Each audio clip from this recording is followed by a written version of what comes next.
Let me love my life from sunrise to sunset. Then everything is meaningless.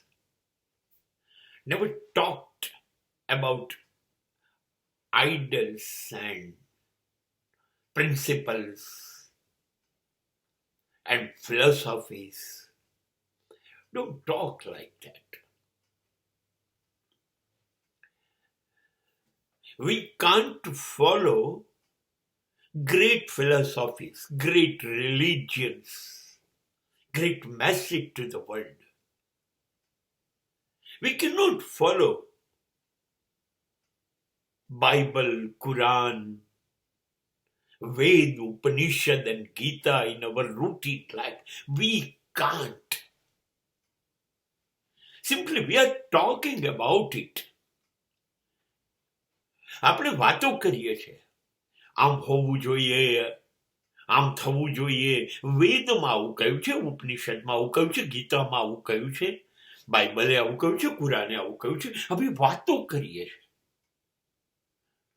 આ કશું જ જીવનમાં ચાલતું નથી. જિંદગી આમાંનું કશું છે નહીં. કોઈની જિંદગી વેદ ઉપનિષદ કે ગીતા મુજબ જીવાતી નથી.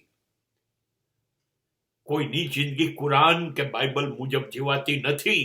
જો બાઇબલ મુજબ જીવાતી હોત તો અમેરિકાની ક્રિશ્ચિયનિટીએ જાપાન ઉપર બોમ્બ નાખીને લાખો માણસોને મારી નાખ્યા હોત. જો ક્રિશ્ચિયનિટીના મેસેજ પર જીવાતી હોત તો હિટલર પણ, જર્મની પણ ક્રિશ્ચિયન ને યુરોપ અમેરિકા પણ ક્રિશ્ચિયન વચ્ચે સર્વનાશ થયો. બીજું વિશ્વયુદ્ધ લડાયું થયું હોત. જો કુરાન મુજબ જીવાતું હોત તો ઇસ્લામ અને ક્રિશ્ચિયન 200 વર્ષ ધર્મયુદ્ધ લડ્યા હોત ને. કશું જ થતું નથી. આપણે ગીતા મુજબ જીવીએ છીએ. કર્મ કરો અને ફળની ઈચ્છા ભૂલી જાઓ. કરીએ છીએ કે ફળની ઈચ્છાથી જ કર્મ કરીએ છીએ? નહીં. કશું સિદ્ધાંતોથી જીવાતું નથી. જીવાય છે શેનાથી?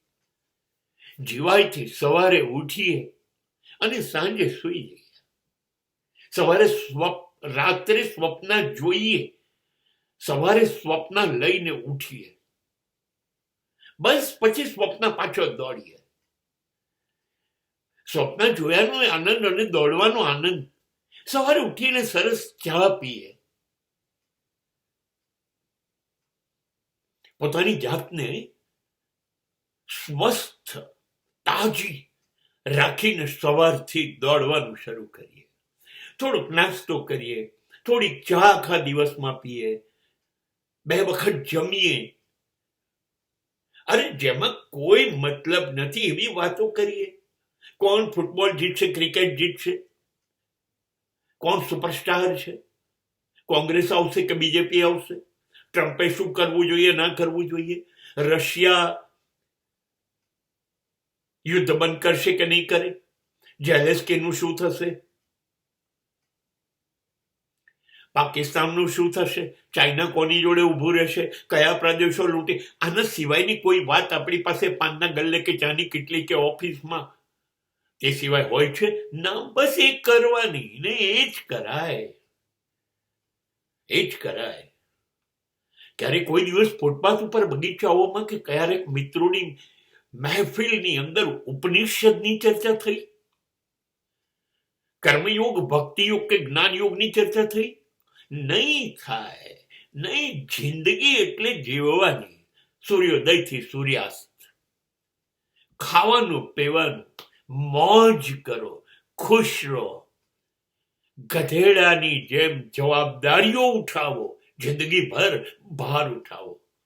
અને ભાર ઉઠાવવાનો આનંદ છે. જન્મ લો, બાળપણ લો, યુવાનીમાં આવો, પરણી જાઓ, બાળકો પેદા કરો, બાળકોને ભણાવો, બાળકોને સ્થિર કરો, ઘરડા થાઓ, પેન્શન ખાઓ, મરી જાઓ.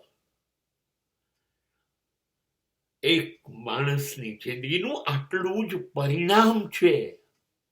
99% આ જ ખબર છે આ જિંદગી છે. જોજો ચા પર ચાર ઉભરા આવી ગયા.